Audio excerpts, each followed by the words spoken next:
জয় জগন্নাথ। আমরা প্রভুর মন্দিরের সিংহদুয়ারে অপেক্ষা করছি। আমাদের সঙ্গে আছেন পরম পূজনীয় Shri Jagannath দ্বৈতপতিজি।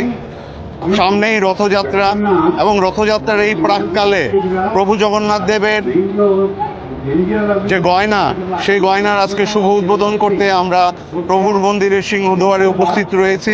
Shyamsundar company jewellers private লিমিটেডের এই উদ্যোগ প্রভুর আশীর্বাদে আমরা আশা করব আগামী দিনে সবার কাছে পৌঁছে যাবে।